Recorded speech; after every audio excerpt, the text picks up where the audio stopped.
আসসালামু আলাইকুম বন্ধুরা, আশা করি সবাই ভালো আছেন। আজকে আমরা যে বিষয়টা নিয়ে কথা বলতে এসেছি সেটা এক কথায় বলতে গেলে রীতিমতো শোরগোল ফেলে দিয়েছে। খবরটা হলো আমেরিকা এবং ইসরায়েল মিলে ইরানের সর্বোচ্চ নেতা আয়াতুল্লাহ খামেনিকে হত্যা করেছে। হ্যাঁ, ঠিকই শুনছেন। আর এখন ইরান নিজেই এই খবরটা কনফার্ম করেছে, যা পুরো পরিস্থিতিকে আরও জটিল করে তুলেছে। ইরানের পার্লামেন্টের স্পিকারের এই একটা কথাই যথেষ্ট পরিস্থিতিটা বোঝার জন্য। তিনি সাফ বলে দিয়েছেন আমেরিকা এবং ইসরায়েল একটি লাল রেখা পার করে ফেলেছে এবং এখন তাদের এর মূল্য দিতে হবে। মানে প্রতিশোধ যে আসছে সেটা নিয়ে আর কোনো সন্দেহ নেই। তাহলে চলুন একটু ভেতরের খবরটা দেখি ঠিক কি ঘটেছিল। ইরানের সরকারি মিডিয়া রিপোর্ট অনুযায়ী এই হামলাটা ছিল খুবই টার্গেটেড। এর উদ্দেশ্যই ছিল ইরানের একেবারে শীর্ষ নেতৃত্বকে এক ঝটকায় শেষ করে দেওয়া। আর এই হামলায় শুধু যে খামেনি একাই মারা গেছেন তা কিন্তু নয়, তার সাথে তার মেয়ে, জামাই, নাতি, এমনকি তার প্রধান উপদেষ্টা আলী শামখানি এবং আরও বেশ কয়েকজন সিনিয়র নেতাও শহীদ হয়েছেন। মানে বুঝতেই পারছেন, এটা শুধু একজন নেতাকে টার্গেট করা ছিল না, এটা ছিল একটা পুরো নেতৃত্বকে পঙ্গু করে দেওয়ার চেষ্টা। তো এত বড় একটা ঘটনার পর ইরানের ভেতরের অবস্থাটা ঠিক কেমন? একদিকে যেমন শোকের মাতম, ঠিক তেমনি অন্যদিকে প্রতিশোধের আগুন জ্বলছে। একটা অদ্ভুত মিশ্র প্রতিক্রিয়া দেখা যাচ্ছে দেশজুড়ে। ইরান সরকার ৪০ দিনের জাতীয় শোক ঘোষণা করেছে। ৪০ দিন!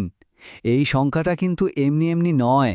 এটা প্রমাণ করে যে এই ঘটনাটা তাদের জাতীয় জীবনে কত বড় একটা ধাক্কা দিয়েছে এবং খামেনির মৃত্যু তাদের জন্য কতটা গভীর একটা ক্ষত। আর এর মধ্যেই খামেনির মৃত্যুকে একটা বিশেষ তাৎপর্য দেওয়া হচ্ছে। একে বলা হচ্ছে একবিংশ শতাব্দীর কারবালা। দেখুন, শিয়া মুসলিমদের জন্য কারবালার ঘটনাটা কতটা গুরুত্বপূর্ণ তা আমরা অনেকেই জানি। তো খামেনির মৃত্যুকে সেটার সাথে তুলনা করে তাকে একজন শহীদের সর্বোচ্চ মর্যাদা দেওয়া হচ্ছে। এটা জনগণকে আরও বেশি করে একজোট করার একটা চেষ্টা বলা যেতে পারে। এখন প্রশ্ন হল, সর্বোচ্চ নেতার মৃত্যুর পর দেশের কি হবে? আসলে ইরান কিন্তু এর জন্য একটা সিস্টেম তৈরি করে রেখেছে। ৮৮ জনের একটা বিশেষজ্ঞদের পরিষদ আছে, তারাই নতুন নেতা ঠিক করবেন। আর এই সময়টার জন্য একটা অস্থায়ী কাউন্সিল দেশ চালাবে। তবে হ্যাঁ, খামেনির ৫৬ বছর বয়সী ছেলে মোস্তফার নামটাও কিন্তু পরবর্তী নেতা হিসেবে বেশ জোরে সোরেই শোনা যাচ্ছে। ঘটনাটা যতটা নাটকীয়, এর ঘোষণাটা ছিল তার থেকেও বেশি অদ্ভুত। আমেরিকা যেভাবে এই খবরটা দুনিয়াকে জানালো, সেটা এক কথায় অবিশ্বাস্য।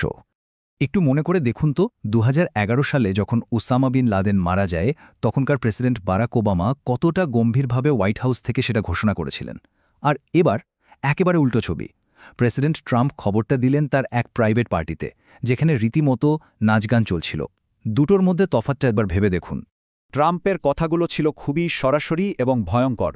তিনি বললেন, ইরানের জনগণের জন্য তাদের দেশকে ফেরত পাওয়ার এটাই সেরা সুযোগ।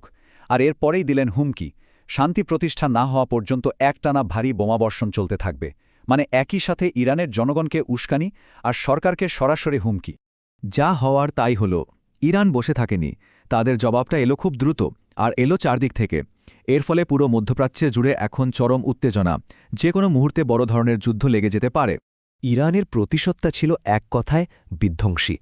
তারা শুধু একটা জায়গায় হামলা চালায়নি, দেখুন টার্গেটের লিস্টটা। সংযুক্ত আরব আমিরাতের দুবাই এয়ারপোর্ট, কাতার, ইরাকের এরবিল এয়ারপোর্ট, এমনকি ইসরায়েলের তেলাবিবের একটা ডিফেন্স কমপ্লেক্স। শুধু তাই নয়, ওই অঞ্চলের প্রায় ২৭টা আমেরিকান ঘাঁটিতেও একযোগে হামলা চালানো হয়েছে বলে খবর আসছে। কিন্তু গল্পের এখানেই শেষ নয়। ওয়াশিংটন পোস্টের একটা রিপোর্ট সামনে আসার পর পুরো ঘটনাটাই যেন একটা নতুন মোড় নিল। রিপোর্টটা বলছে এই হামলার পেছনে আমেরিকার মিত্রদের একটা গোপন চাপ ছিল। আর এখানে সৌদি আরবের ভূমিকাটা ছিল যাকে বলে ডাবল গেম। সবার সামনে তারা শান্তির কথা বলছে, উত্তেজনা কমানো উচিত, কিন্তু পর্দার আড়ালে ওয়াশিংটন পোস্ট বলছে সৌদি যুবরাজ নিজেই নাকি ট্রাম্পকে ৪বার ফোন করে এই হামলার জন্য চাপ দিয়েছেন। তো এই যে এত কিছু হলো, বাকি বিশ্ব কি করছিল? চলুন দেখি গ্লোবাল পাওয়ারগুলো কে কার পক্ষে দাঁড়ালো। কারণ এখান থেকেই বোঝা যায় দুনিয়ার হাওয়া এখন কোন দিকে বইছে। পশ্চিমা দেশগুলো, যেমন ধরুন কানাডা, অস্ট্রেলিয়া, ইউকে, ফ্রান্স, তারা প্রায় সবাই আমেরিকার পক্ষ নিল। আর মজার ব্যাপার হলো, তারা কিন্তু এই হামলার নিন্দা করেনি, বরং উল্টো ইরানের দিকেই আঙুল তুলেছে তাদের নিউক্লিয়ার প্রোগ্রামের জন্য। মানে আমেরিকার অবস্থানকেই তারা সমর্থন জুগিয়েছে। কিন্তু এই পুরো নাটকে একটা বড় প্লেয়ার একদম চুপচাপ ছিল, আর সেই দেশটা হলো চীন। এটা একটা বড় প্রশ্ন, কিন্তু যে চীন প্রায় সব ব্যাপারে আমেরিকাকে একহাত নেয়, তারা এত বড় একটা ঘটনায় কেন চুপ করে বসে রইল? তাদের এই নীরবতা কিন্তু তাদের বিশ্বশক্তি হওয়ার দাবি নিয়েও একটা প্রশ্ন তুলে দেয়। এই যুদ্ধের প্রভাব কিন্তু শুধু রাজনীতির ময়দানে সীমাবদ্ধ থাকেনি, এর ধাক্কা এসে লেগেছে আমাদের সবার অর্থনীতিতে। তেলের দাম ব্যারেল প্রতি $80 দিকে যাচ্ছে, শয়ে শয়ে ফ্লাইট বাতিল হচ্ছে, গ্লোবাল সাপ্লাই চেইন ভেঙে পড়ার জোগাড়। দুবাইয়ের মতো বড় বড় শহরের স্থিতিশীলতাও এখন প্রশ্নের মুখে। সবশেষে একটা প্রশ্ন আমাদের সবার মনে। খামেনি তো চলে গেলেন, কিন্তু তিনি যে সিস্টেমটা, যে আদর্শটা তৈরি করে রেখে গেছেন, সেটার কি হবে? এই একটা মানুষ না থাকার কারণে মধ্যপ্রাচ্যের ভবিষ্যৎ এখন কোন দিকে যাবে? পরিস্থিতি কিন্তু আরও বেশি ঘোলাটে আর অনিশ্চিত হয়ে গেল। আল্লাহ হাফেজ।